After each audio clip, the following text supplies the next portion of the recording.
നമസ്കാരം. Raf talk മലയാളത്തിലേക്ക് അവർക്കും സ്വാഗതം. ഐമൻ എവിടെ?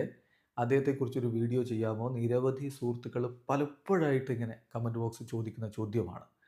ഇപ്പോൾ കഴിഞ്ഞ ദിവസം കൂടി അത്തരം കമൻറ്റ് കണ്ടു. ഏതായാലും ശുഭകരമായിട്ടുള്ള സൂചനകൾ തന്നെയാണ് പുറത്തേക്ക് വന്നുകൊണ്ടിരിക്കുന്നത്. കേരള ബ്ലാസ്റ്റേഴ്സ് മോഹൻ ബഗാൻ സൂപ്പർ ജയൻസിനെ നാളെ കൊച്ചിയിൽ നേരിടുകയാണ്.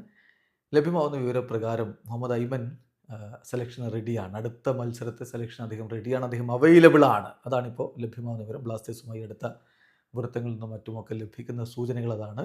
Muhammad Aiman is ready for the selection for the next match എന്ന് തന്നെ നമുക്ക് വിശ്വസിക്കാം. അപ്പോൾ ഇതിലുള്ളൊരു പ്രധാനപ്പെട്ട ഗുണമെന്ന് പറഞ്ഞാൽ, ഇപ്പോൾ നോഹ് സദോയി പരിക്കേറ്റ് പുറത്താണ്. നോഹിൻ്റെ ആബ്സെൻസിൽ ഇടത് പാർശ്വത്തിൽ ഐമൻ്റെ സാന്നിധ്യം കൂടി വരികയാണെങ്കിൽ അത് തീർച്ചയായിട്ടും ബ്ലാസ്റ്റേഴ്സിന് ഗുണം ചെയ്യും. സോ റൈറ്റ് ടൈമിലാണ് അദ്ദേഹം മടങ്ങിയെത്തുന്നത് എന്ന് വേണം പറയാൻ. എന്തായാലും മോഹൻ ബഗാൻ സൂപ്പർ ജയൻസിനെതിരെയുള്ള മത്സരത്തിന് മുന്നോടിയായിട്ട് ഇന്ന് കേരള ബ്ലാസ്റ്റേഴ്സിൻ്റെ കോച്ച് ടി പുരുഷോത്തമൻ മാധ്യമങ്ങളെ കാണുന്നുണ്ട്, പ്രീ മാച്ച് പ്രസ് കോൺഫറൻസ്. അപ്പോൾ ആ സമയത്ത് ആരൊക്കെ അവൈലബിൾ ആകും, മത്സരത്തിന് ആരൊക്കെ അവൈലബിൾ ആകും, പരിക്കിൻ്റെ പ്രശ്നങ്ങൾ മറ്റെന്തെങ്കിലും ഉണ്ടോ എന്നുള്ളതൊക്കെ അദ്ദേഹം വിശദീകരിക്കും എന്ന് തന്നെയാണ് പ്രതീക്ഷിക്കപ്പെടുന്നത്. എന്തായാലും വലിയ പ്രതീക്ഷയിലാണിപ്പോൾ ബ്ലാസ്റ്റേഴ്സിൻ്റെ ആരാധകരുള്ളത്. മോഹൻ ബഗാൻ സൂപ്പർ ജയൻസിനെ കൊച്ചിയിലിട്ട് പരാജയപ്പെടുത്താൻ കഴിഞ്ഞാൽ അതൊരു വലിയ ബൂസ്റ്റ് ആയിരിക്കും ബ്ലാസ്റ്റേഴ്സിന് നൽകുക. വീഡിയോ അവസാനിക്കുന്നു.